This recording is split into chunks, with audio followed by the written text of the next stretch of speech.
इसके बाद है हमारा प्राकृतिक प्रकोप तथा अकाल, नेचुरल कैलामिटीज़ एंड फेमाइन्स। प्राकृतिक प्रकोपों ने भी हमारे निर्धनता को बढ़ाया है, क्योंकि हम जानते हैं कि भारतीय अर्थव्यवस्था कृषि पर आधारित है और हमारी जो कृषि है वो मानसून पर आधारित है। मतलब एक तरह से चाहे हमने कितने भी सिंचाई के साधन विकसित किए हैं, लेकिन आज भी हमारी कृषि काफ़ी हद तक मानसून पर निर्भर करती है। तो मानसून की अनिश्चितता या अपर्याप्तता, मतलब अनसर्टेनिटी रहती है मानसून की, या वो पर्याप्त नहीं रहता है, या कभी अतिवृष्टि हो जाती है, कभी ज़्यादा बारिश, कभी अनावृष्टि, कभी कम बारिश। तो इन सब विषमताओं के कारण भी, या इन सभी प्राकृतिक प्रकोपों के कारण भी कृषि जो है वो हमारी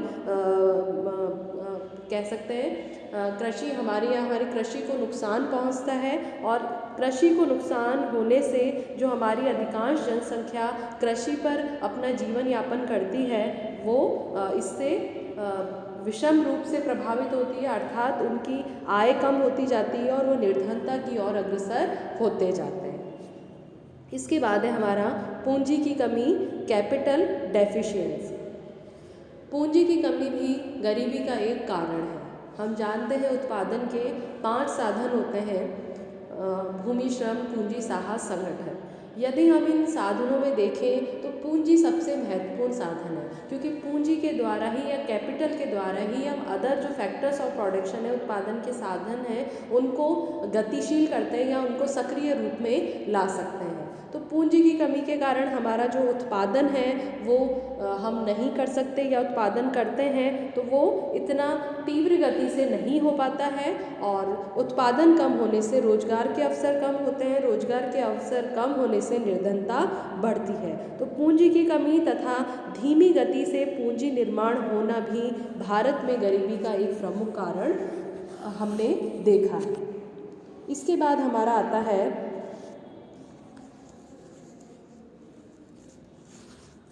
सामाजिक कारण या सोशल फैक्टर्स।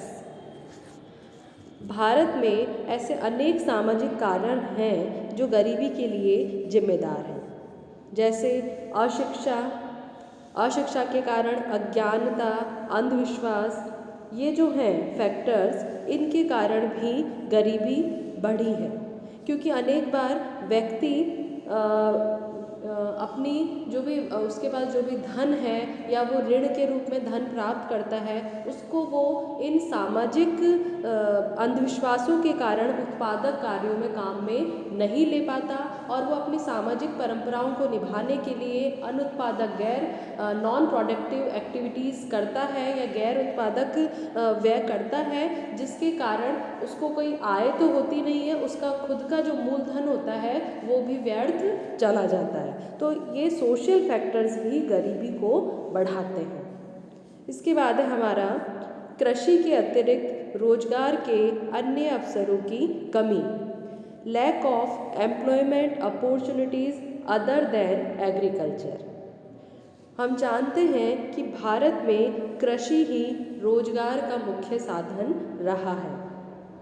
यद्यपि अनेक ऐसे कार्यक्रम चलाए गए हैं जिनसे अलाइड एक्टिविटीज़ या अन्य क्रियाओं, कृषि से संबंधित अन्य क्रियाओं या अदर सेक्टर्स में भी रोजगार बढ़ सके, लेकिन फिर भी यदि हम ओवरऑल देखें तो भारत में कृषि ही रोजगार का एक मुख्य साधन के रूप में आज भी प्रचलित है। अब कृषि पे इतनी निर्भरता दिनों दिन बढ़ती जा रही है, और कृषि का हम नवीनीकरण या उसका आधुनिक उसको नहीं बना पा रहे हैं, तो इसके कारण भी निर्धनता बढ़ती जा रही है। और हम कह सकते हैं अज्ञानता, पूंजी की कमी, निम्न उत्पादकता, वैज्ञानिक कृषि के अभाव के कारण निर्धनता और दिनों दिन बढ़ती जा रही है, और लोगों को अन्य रोजगार के अवसरों की ओर उनका रुझान नहीं हो पा रहा है। इसके बाद आता है हमारा क्षेत्रीय असमानता एवं असंतुलन, रीजनल डिस्पैरिटीज एंड इम्बैलेंसेस। यदि हम देखें तो भारत में विकास की दृष्टि से क्षेत्रीय विषमताएं पाई जाती हैं। मतलब इंडिया के जो डिफरेंट स्टेट्स हैं, यदि हम विभिन्न राज्यों की तुलना करें तो उनमें विकास डेवलपमेंट, यदि उनके डेवलपमेंट को देखा जाए तो विकास के क्षेत्र में या विकास की दृष्टि से उन सभी राज्यों में विषमताएं हैं।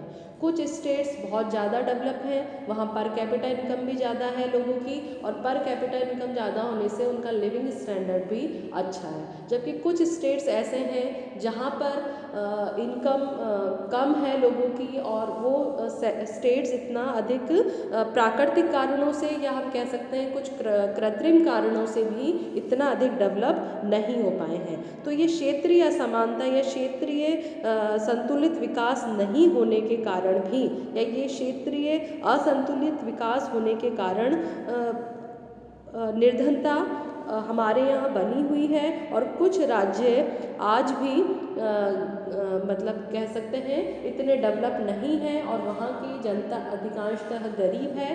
तो ये भी क्षेत्रीय असमानता या संतुलन ने भी गरीबी को बढ़ाया है।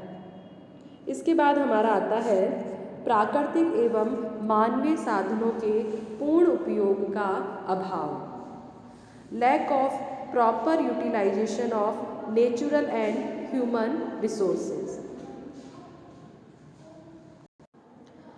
भारत में यदि हम देखें तो प्राकृतिक एवं मानवीय साधन दोनों ही भारत में उपलब्ध हैं, लेकिन पूंजी की कमी के कारण या तकनीकी ज्ञान के अभाव के कारण, या हम कह सकते हैं कि नए उद्योगों के कम पनपने के कारण हम इन साधनों का पूर्ण उपयोग अभी तक नहीं कर पाए हैं। और इन साधनों का पूर्ण उपयोग ना होना या कम उपयोग होना भी हमारे यहाँ निर्धनता का एक कारण है। इसके बाद आता है हमारा निर्धनता का कुचक्र या विशस सर्किल ऑफ पॉवर्टी। ये भी एक गरीबी का कारण है। विशस सर्कल ऑफ पॉवर्टी का अर्थ है कि मतलब हम कह सकते हैं कि गरीबी का कारण एवं परिणाम दोनों है। या हम कह सकते हैं कि भारत में गरीबी का कारण भी गरीबी ही है, और उसका परिणाम भी गरीबी ही है। अर्थात गरीबी का कारण एवं परिणाम दोनों है। कैसे? जैसे एक व्यक्ति गरीब है, इसलिए क्योंकि वो गरीब है तो उसकी आय कम होगी तो उसका उपभोग, मतलब उसका जो लिविंग स्टैंडर्ड है वो भी इतना अच्छा नहीं होगा। लिविंग स्टैंडर्ड सही नहीं होने के कारण उसकी जो वर्किंग कैपेसिटी, कार्य करने की क्षमता है वो भी कम होगी। कार्य करने की क्षमता कम होगी तो वो अच्छे से काम नहीं कर पाएगा, अच्छे से काम नहीं कर पाएगा तो वापस उसकी आय कम होगी तो उसकी बचत कम होगी, और अल्टीमेटली वो उसका रिजल्ट क्या रहा कि वो गरीब ही रहा।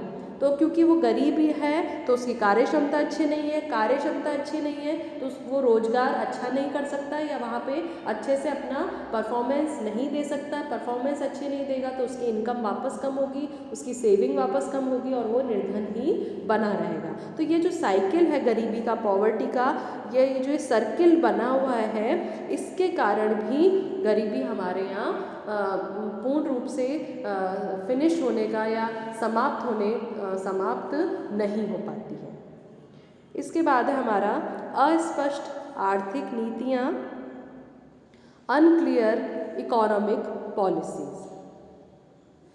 हम कह सकते हैं कि हमने गरीबी निवारण संबंधी अनेक कार्यक्रम बनाए, कई नीतियाँ बनाई, लेकिन फिर भी यदि हम उनको डेप्थ में देखें, गहराई में यदि हम उनका अध्ययन करें तो हम ये देखेंगे कि ये जो भी गरीबी उन्मूलन संबंधी प्रोग्राम, पॉलिसीज़ बने वो दीर्घकालीन नहीं हो पाए। मतलब वो तात्कालिक परिस्थितियों के अनुसार हमने वो प्रोग्राम बनाए, जो उस टाइम की जो सिचुएशन थी उसको रिमूव करने के लिए या उन परिस्थितियों को हटाने के लिए हमने प्रोग्राम बनाए, लेकिन वो हमने शॉर्ट टर्म बेनिफिट या हम कह सकते हैं अल्पकालीन लाभ को देखते हुए बनाए। हमने दीर्घकालीन विकास की ओर ध्यान कम दिया, जिसके कारण अभी भी गरीबी। तो इस प्रकार जो हमारी आर्थिक नीतियाँ हमने बनाई वो हमने अल्पकालीन उद्देश्यों को ध्यान में रखते हुए बनाई। उनका दीर्घकालीन प्रभाव क्या होगा या वो दीर्घकाल में ये निर्धनता को कम कर पाएंगी या नहीं कर पाएंगी, ये प्रभाव हमने हमारी आर्थिक नीतियों में नहीं देखे। तो अस्पष्ट आर्थिक नीतियाँ भी हमारे यहाँ पर गरीबी का एक कारण है। इसके बाद आता है आधारभूत संरचनाओं का अभाव, लैक ऑफ इंफ्रास्ट्रक्चर। भारत में आधारभूत सामाजिक सुविधाएं जैसे परिवहन के साधन, ट्रांसपोर्टेशन, शक्ति, पावर, इलेक्ट्रिसिटी, जल आपूर्ति, इन सभी सुविधाओं का अभाव रहा है या हमने यदि इनको विकसित किया है तो वो पूर्ण रूप से अभी विकसित नहीं है। कई क्षेत्र आज भी ऐसे हैं जहाँ बिजली जल मतलब 24 घंटे उपलब्ध नहीं हो पा रहा है।